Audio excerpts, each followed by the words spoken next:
Is Puerto Rico really a war zone?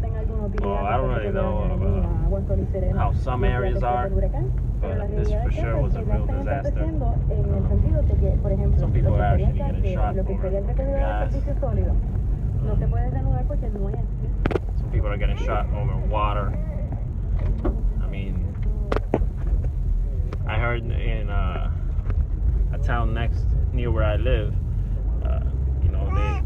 some guys, they broke in Walmart with a caterpillar, with the digger, just to break in and steal water and food.